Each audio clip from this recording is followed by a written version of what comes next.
जय हिंद। आज भारत की सेनाएं एक नए बदलाव के दौर से गुजर रही हैं। ऑपरेशन सिंदूर में अग्निवीरों की बहादुरी और अनुशासन ने सबको प्रभावित किया। इसलिए भारत सरकार और सेनाएं अब अग्निपथ स्कीम के नियम सुधारने की तैयारी कर रही हैं, जैसे रिटेंशन रेट को बढ़ाना, बेहतर वेतन और भत्ते देना।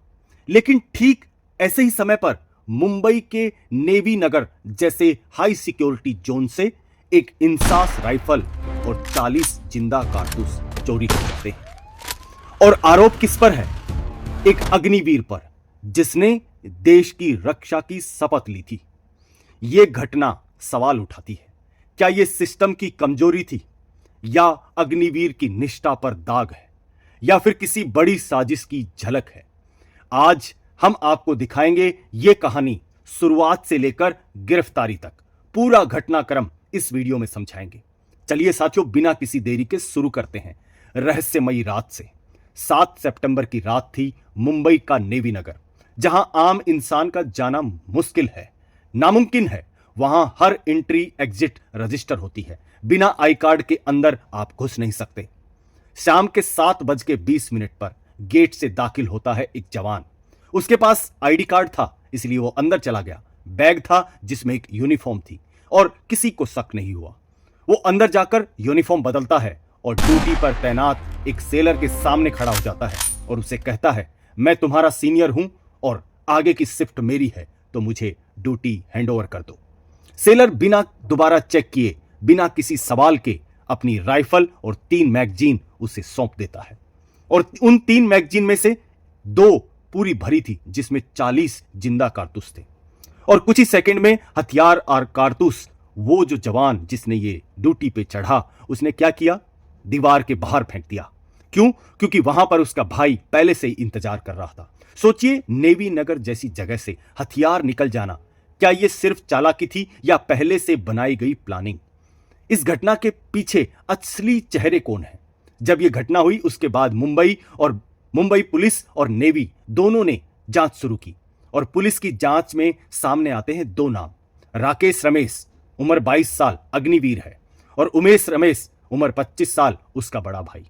राकेश, जिसने 2023 में अग्निवीर स्कीम में भर्ती हुआ था, अगस्त 2024 से लेकर फरवरी 2025 तक नेवी नगर में ही पोस्टेड था। मतलब उस जगह के हर नियम, हर ड्यूटी शिफ्ट की खामी और हर चीज उसको पता थी। उधर उसका भाई उमेश शादीशुदा, एक उसका बच्चा है, गांव में पिता के साथ देसी शराब का धंधा चलाता था। साथियों, एक फौजी भाई और एक शराब बेचने वाला भाई, दोनों मिलकर बड़ा खतरनाक प्लान बनाया। प्लान की पूरी डिटेल क्या थी? पूरे ऑपरेशन की टाइमलाइन पुलिस ने ऐसे बताई। 5 सितंबर को राकेश जो है अग्निवीर, कोचीन से मुंबई आता है ट्रांसफर, और 6 सितंबर को उसका भाई उमेश वो भी मुंबई आ जाता है। उसके बाद दोनों ने उस इलाके की रैकी की, समझा कि किस तरीके से इस घटना को अंजाम देना है। और फिर 7 सितंबर की शाम, शनिवार को, राकेश गेट के अंदर से दाखिल होता है, ड्यूटी पर्सन बनकर, यूनिफॉर्म पहनता है, सीनियर बन जाता है, और उसके बाद सेलर से हथियार ले लेता है और उसे दीवार के बाहर फेंक देता है। बाहर उमेश उस सारे हथियार और मैगजीन उठा लेता है। उसके बाद दोनों गेट से बाहर निकलते हैं, टैक्सी पकड़ते हैं, कुर्ला टर्मिनस से मुंबई के एक ट्रेन पकड़कर पुणे चले जाते हैं और वहां से तेलंगाना अपने गांव। क्या यह किसी फिल्म की कहानी से कम नहीं है? लेकिन साथियों, यह हकीकत थी। पुलिस ने पलटवार क्या किया है? जैसे ही चोरी की खबर मिली, मुंबई क्राइम ब्रांच हरकत में आ गई। क्लू मिलते गए और पुलिस सीधा पहुंच गई कुमुरम भीम, आसिफाबाद, तेलंगाना। घर से बरामद हुआ सब कुछ: इंसास राइफल, 3 मैगजीन, 40 जिंदा कारतूस। दोनों भाइयों को गिरफ्तार कर मुंबई लाया गया है और कोर्ट में पेश किया गया है। लेकिन असली सवाल वहीं खड़ा रह गया, आखिर मकसद क्या था? जांच में कुछ बातें सामने आई हैं। क्या यह हथियार बेचने की योजना थी, या किसी नक्सली संगठन तक यह हथियार पहुंचाना चाहते थे, या फिर सिर्फ एक मूर्खतापूर्ण एडवेंचर की कहानी है?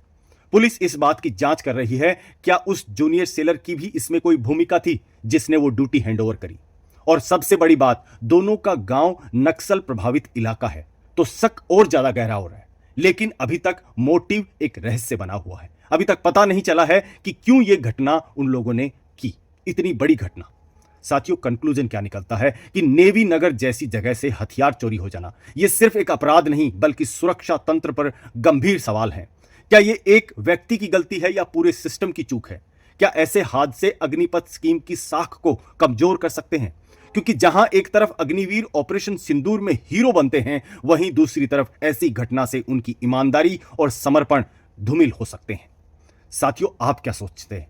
क्या ये घटना सिर्फ एक लालच की कहानी है या इसके पीछे कोई बड़ी साजिश है? अपनी राय हमें कमेंट में जरूर बताइए।